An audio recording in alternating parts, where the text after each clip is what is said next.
కందిలో ఏ పంటలో అయినా మనం మొదటగా విత్తినటువంటి 24-48 గంటల్లో మనకి ప్రీ ఎమర్జెంట్ హెర్బిసైడ్ అనేటటువంటిది అవసరం ఉంటుంది. వీటిలో మనకి పెండిమిథలిన్ అంటే అది మందు మనకి 30% పెండిమిథలిన్ 1.3 నుంచి 1.6 లీటర్లు మనకి ఎకరానికి కలిపి పిచికారి చేసుకున్నట్లయితే ఏవైతే ప్రీ ఎమర్జెంట్ హెర్బిసైడ్గా మనకి వచ్చేటటువంటి మొలకలు అనేటువంటి భూమిలో ఉండేటటువంటి గింజలు మాత్రం గడ్డి మొక్కలు చనిపోవడానికి అవకాశం ఉంటుంది. దీంతోపాటు ఇందాక చెప్పినట్టు 60 రోజులు చాలా తక్కువగా పెరుగుదల ఉంటుంది కాబట్టి తప్పకుండా ఆ 30-60 రోజుల కాలంలో మనకి తప్పకుండా 2 కలుపు అయితే తీసుకోవాల్సి ఉంటుంది. అలాగే ఒకవేళ ఎక్కువ కలుపు ఉన్న అంతర్కృషి చేసుకున్నట్లయితే ఎక్కువ పెరుగుదల ఉంటుంది.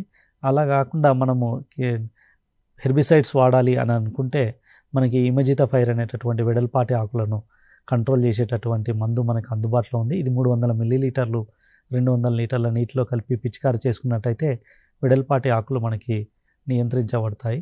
అదేవిధంగా కొంత గడ్డి జాతి మొక్కలు ఇవన్నీ 3 నుంచి 4 ఆకు దశలో ఉండేటట్టు మనం గమనించినట్లయితే క్విజిలోపాపిథైల్, దీన్నే మనం టర్గా సూపర్ అనేటటువంటి మందు అందుబాటులో ఉంటుంది మార్కెట్లో. ఇది 400 మిల్లీలీటర్లు ఒక ఎకరానికి, లేకపోతే ప్రొబాకిచోపాపిథైల్ కానీ ఫినాక్సిప్రాపిథైల్ కానీ ఇవి 250 మిల్లీలీటర్లు మనం ఏదో ఒకటి క్విజిలోపాప్ కానీ ప్రొబాకిచోపాపిథైల్ కానీ ఫినాక్సిప్రాపిథైల్ కానీ ఇవి మనం స్ప్రే చేసుకున్నట్టయితే పిచికారి చేసుకున్నట్టయితే కొంత గడ్డి జాతి మొక్కలను కంట్రోల్ చేయడానికి అవకాశం ఉంటుంది. కాబట్టి పై విధంగా చెప్పినట్లు ఇమజితాఫైర్ క్విజిలోపాపిథైల్ మనం పిచికారి చేసుకున్నట్లయితే వెడల్పాటి ఆకులతో పాటు గడ్డి జాతి మొక్కలు నియంత్రించుకోవడానికి అవకాశం ఉంటుంది.